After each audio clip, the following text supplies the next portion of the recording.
Good afternoon, everyone. My name is Stephanie Wilkinson. I'm the Manager of Communications and Media for the Saskatchewan Public Safety Agency. Joining us today are Honorable Tim McLeod, Minister of Corrections, Policing and Public Safety, Honorable Eric Schmaltz, Minister of Human Relations, Honorable Travis Keesig, Minister of Environment, Honorable Terry Jensen, Minister of Social Services, and SPSA's President and Fire Commissioner Marlo Pritchard. Please note that this call is being recorded, and later today, the video recording will be also posted on our YouTube and Facebook pages. We will first hear from Minister McLeod, provide an announcement on recovery and support efforts for communities and individuals affected by this year's wildfires. After this, we will go into questions. We do have a hard stop at 2 p.m., so we'll ask members of the media to ask one question and one follow-up. With that, I will turn over to Minister McLeod to provide the announcement. Well, thank you very much, Stephanie, and good afternoon, everyone. I'm pleased to be joined today, as Stephanie mentioned, with my colleagues, Ministers Schmaltz, Jensen, and Keesig. Always a pleasure to sit alongside Marlo Pritchard, President of the SPSA, and also joining us in the gallery today is the MLA for Batoche, Darlene Rowe. Assisting recovery efforts for communities impacted by this year's wildfires remains a top priority for our government. The SPSA's Recovery Task Team has been meeting with communities that were devastated by the wildfires in order to determine priorities with the recovery effort. Those discussions have revolved around the initial phase of supporting communities through the development of their recovery plan to initiate cleanup quickly and safely removing debris. Based on those discussions and the preliminary needs assessment, the Government of Saskatchewan is committing $20 million to help the recovery process begin. This is expected to be used for debris removal and environmental testing, the creation, expansion, and maintenance of landfills in or near communities who have suffered loss due to the fire, and project management support for the impacted communities. We know that the road to recovery begins with clearing the way, quite literally and figuratively. This funding is intended for communities and individuals that sustained losses during the provincial emergency declaration period, which ran from May 29th to June 26th, or if the evacuated community was under a local state of emergency at the time of the loss. It is important to note that this funding does not replace personal or business insurance coverage. Wildfires are typically an insurable natural occurrence, and as such, we strongly encourage individuals and businesses to contact their insurance providers as soon as possible if they have not already done so. Today's announcement is about more than just dollars. It is about safely rebuilding lives and livelihoods. We are committed to walking alongside our communities every step of the way. The recovery process is being led by the communities with full support from the Recovery Task Team. As planning, cleanup, and debris removal occurs, the Recovery Task Team will continue to work closely with communities to support their recovery plan. For communities, individuals, and businesses that sustained uninsurable losses, the Provincial Disaster Assistance Program, or PDAP, may be able to assist. This funding is intended for losses not covered under a standard fire insurance policy.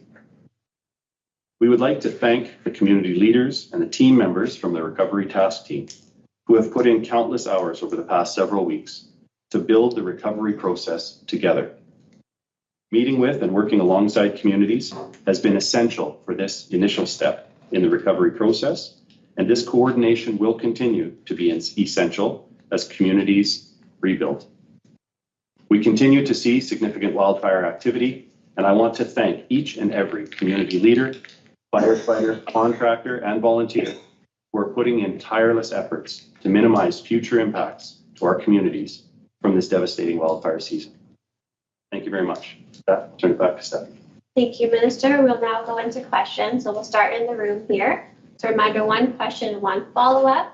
And please provide your name and media outlet. Is there talks of a provincial state of emergency? What's that situation looking like? Well, the state of emergency is always an ongoing assessment, and I can turn the details over to Marlo to talk about what is looked at, but it's certainly an ever-evolving situation, and we know that we're only in the midst of the wildfire season, so that can change. As Sorry. It's okay. Okay, can you hear it okay? I'll speak loud. So as the minister said, it is an ongoing assessment, depending on the circumstances, impacts to nearby communities, individuals. So, if the situation gets worse, just like it did earlier in the spring, of course, that would be a conversation I would have with the minister. And if we needed to enhance the ability to, shut down roads and other activities to minimize the impacts of that situation. So currently, we are not looking at an emergency declaration, but we continue to monitor. Follow up? Can I just talk about how many values have been lost and how many of those are homes so far? The last report that I had, and of course this is ongoing, is 299 primary residents across the majority of the north is the individuals or the housing that was destroyed by the wildfires. We have a number of garages, personal property. It's exceeded 2,000 values, but the homes itself are 299. Was that as of June 20th? Was that the last report you heard? That would have been for basically the whole spring, from probably mid-May until end of June, and then of course it continues to go. Okay, now I have a question.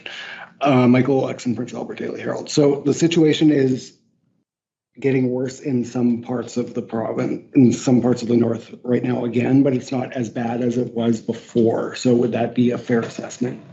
That would be a fair assessment. We have seen a number. Well, we're as it's been talked about earlier, we're really into the wildfire season now. We're seeing increased storms, lightnings. We are currently at about 67 fires on the landscape. Majority of them are in the west, and again, the majority of them are caused by storm activity. And we continue to work on those and suppress them the best we can. And for Minister McLeod, as a follow-up that's along the same lines, but with this current situation, there could be more communities that would benefit from this announcement. So is that an ongoing assessment situation as well with you guys? Yeah, absolutely. Right now, we know, as Marlo said, the 299 or so primary residences that have been lost, the vast majority of those are in Denair Beach. And so working very closely with that community. I know Minister Kiesig was up there recently. Minister Schmaltz and I have both been there, having ongoing conversations with the leadership at Denair Beach. But we certainly hope that we can avoid any further devastation in other inhabited communities and areas. But anywhere that we have had the loss of primary residences, the government will be there to certainly support those individuals. Okay, now we'll go over to teams for questions.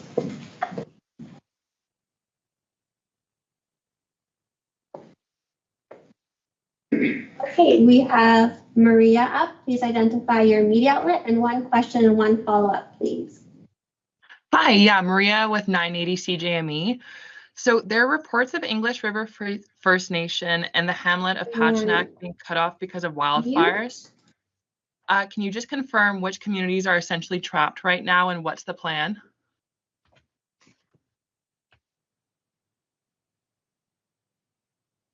Can't seem to hear you. You can type your question in the chat though. Do you want to ask it, Jill?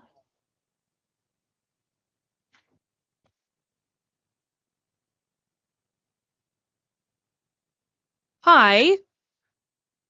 Sorry, this is Jillian Massey from 980 CJME. My colleague is just having some technical difficulties. Would you mind if I go ahead and ask what she was planning on asking? For sure, yeah. Absolutely. So we've heard that there's about 700 people with English River First Nation and Pachinak who are stranded at this point. Can you maybe just confirm who is stranded at this point and what's the plan?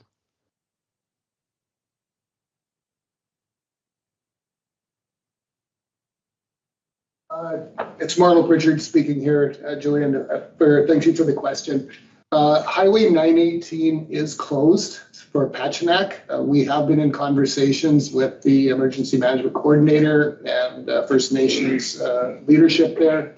The community itself is not in danger, at least immediate danger with the fire, but their access in and out of the community has been compromised. We continue to monitor that, and we will work with the community, and assess it on a daily, if not hourly basis to determine if there is a requirement to evacuate. And if that's the case, then we will work with MLTC or a service provider or ourselves to ensure that they are safely evacuated. But at this point in time, they are not declaring an evacuation, but their access is compromised. And we continue to work those fires and try to open the access point as quickly as possible. Okay, up next, Chris. Hello, can you guys hear me okay? We can, yes. Okay, perfect. So Chris Vandenbrinkel here with Global News in Saskatoon. In regards to those roads being cut off in the news conferences last week when we talked about potential access issues, Marlo, you and Steve talked about how that would be one of the major concerns in terms of assessing an evacuation order. So why is it when it's a one road in, one road out community that this is not prompting an evacuation at this point, given the road access issues? Essential traffic is essential traffic. Okay. At this point in time, I've been advised that essential traffic is being escorted in and out to ensure that the goods and logistics needed to keep that community whole is being supplied. We are working to open that road as quickly as possible. As I said earlier, currently the smoke and fire are not an immediate threat to the community. But we monitor that, and we are working with the leadership there. And again, evacuations are a leadership decision, so it will be dependent on the leadership. Should that happen, we will be there to support them. All right, and as a follow-up, it's actually a separate question for you, Minister McLeod. Late last week, you raised concerns over the removal of Rhonda Blackmore as RCMP's top post in Saskatchewan. Have you received any clarifications or assurances from the RCMP, and how are you feeling about that situation? No further communication has been returned with regard to the concerns that we raised, but those conversations are ongoing. Certainly, we continue to have a very positive working relationship with the RCMP, and we hope that will continue in the future. The concern that was raised was quite simply that we lost our commanding officer of F Division and have very few details around that. It's been quite some time since that removal, and we certainly had a very positive working relationship with Rhonda Blackmore, and we expect that if that's going to be the situation, which is entirely the jurisdiction of the RCMP to do, we would expect that we have some level of understanding in terms of the rationale behind the decision and timelines for when we can expect a conclusion to that process. And I don't see any more questions online. Do we have any more in the room? No. I will do. Sorry, how has the muskeg fire grown at all? What's the size of that right now?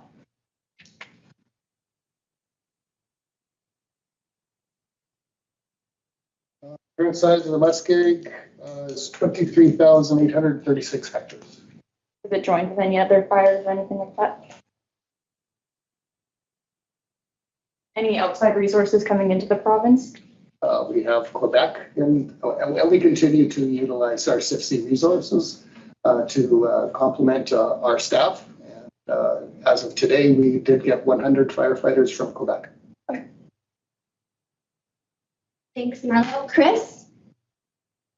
Yeah, Chris Vandenbrinkel with Global News again. Marlo, looking at the weather outlook, are we thinking challenging days ahead, or is there some advantages that you'll have?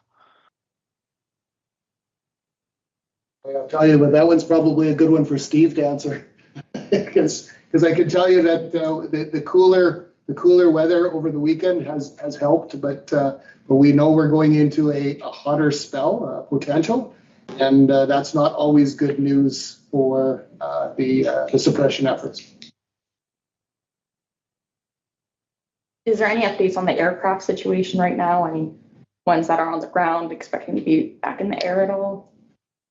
Like again, as we've said earlier, we utilize air assets through SPSA. We have a full complement, including the air assets that we brought in from outside of the province.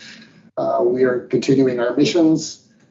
We still have planes that require parts to be repaired, but that is a normal operating of any air fleet in all fairness. Thanks, Marlo. And Chris, another question? Yeah, this one might be directed at Marlo, might be directed at somebody else. In regards to evacuees in SPSA sponsored hotel rooms and their pets, I saw some updates from Beauval EOC over the weekend telling people that they had to find alternate arrangements for their pets if they were going down to Saskatoon as an evacuee. Very stressful situation for these evacuees already, hard to be separated from their pets. What are the rules around that, and why is it necessary to separate the pets? Thank you for the question. Actually, the rules around the pets are dictated by the hotels that we use. A lot of the hotels do not allow pets, so that is part of the information that we share with those communities that evacuate. That they can and we will support them to put their pets up into a shelter if they cannot find family and friends. So it really is dictated by the hotels that we are able to access. When you say you will support them, does that mean there is some financial contribution from the SPSA to support that boarding? Yes, there is. Okay, is it like 100%? Like, do you know the details of that? Like, is it fully covered or?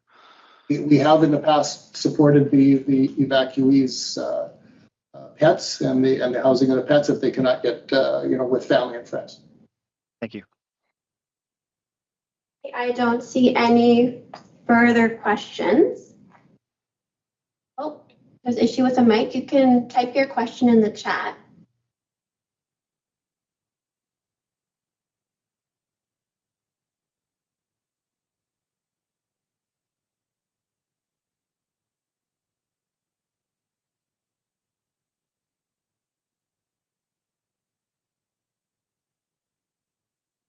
You can always email media.spsa. Oh, here it is. The 20 million is a part of an emergency fund allocated annually to address wildfires.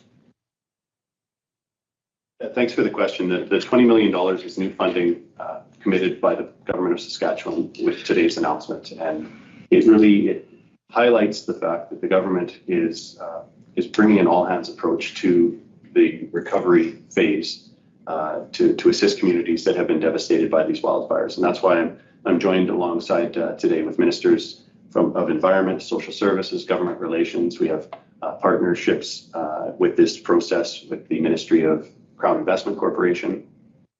We know that the Ministry of Health has already advanced mental health services into the community of Denary and Creighton to provide those additional supports to the community as they work through the recovery phase. And as I said earlier, the communities are leading the recovery phase, and the government, through the recovery task team, is supporting right alongside. And this is a $20 million commitment by the government of Saskatchewan to assist with those recovery efforts.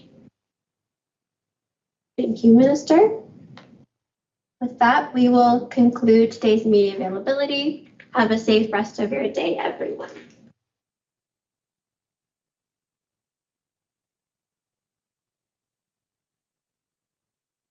Good, my battery just started flashing. Your battery did.